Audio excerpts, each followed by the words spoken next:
जय जगन्नाथ सांग मैंने welcome to my new blog. तो सांग मैंने सबुदिन परी मु बाहरी गली आज जिम जीवा पूर्व मो बैग को भल से चेक करनेली से पानी बोतल अच्छी कि नहीं। तापर बैग को कांधे पकईकि जिम बाहरी गली। जेहेतु मोर बाइक नहीं मते बस रे जीवा पड़ो। बस पाई मते 2 किलोमीटर चलिकी जीवाई पड़ो। आज गरम भी बहुत होची से मु झाड़ पूरा ओदा हो गली। देखु सांग मैंने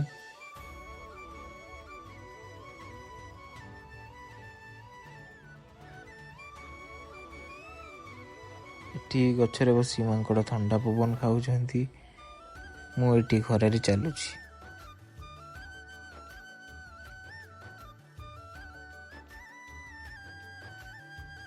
आसीगला बस स्टॉप आउ अल्प बाट अच्छी अल्प बाट चली गला पर आसीज मो बस स्टॉप।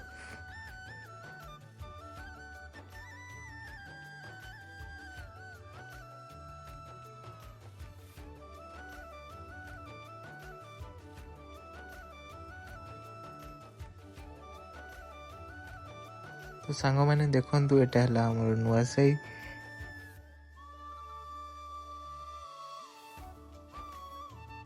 ये रास्ते भी गले आमर इंदुपुर पड़े।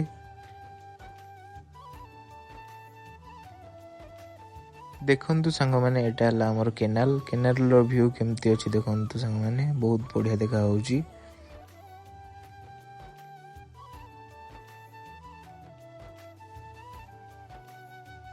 तो सांग मैंने फाइनाली मु आसी पहुँच गली बस स्टॉप रे।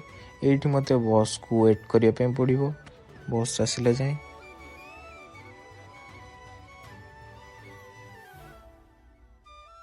10-15 मिनट वेट कला परे फाइनाली आसीगला मो बस रे बसी मु बाहरी गली जिम।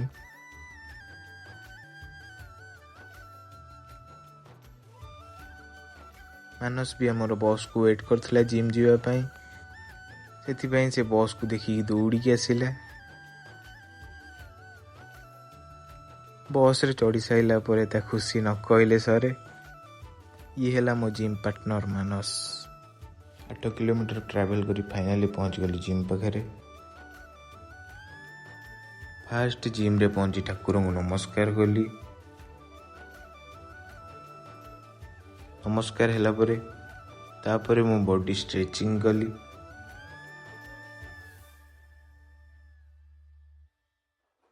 स्ट्रेचिंग कर सारी मो वर्कआउट आरंभ कली। आज थिला back workout.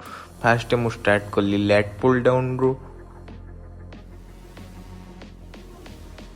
Front lat pull down पर मु आरंभ करदेली बैक लैट पुल डाउन।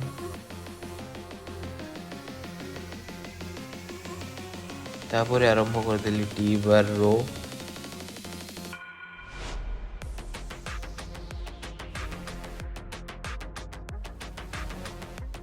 तापर मु क्लोज ग्रिप पुल डाउन मारली।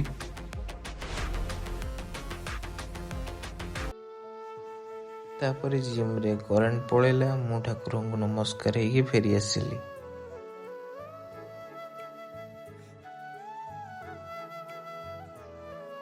जिम रु आसी बस स्टॉप रे फेरिबा बस को वेट कली। बस आसीगला। एउठू आम ब्लॉग एंड है। वीडियो जदि भल लगी वीडियो को लाइक करन, चैनल को सब्सक्राइब करन। रहिली जय जगन्नाथ।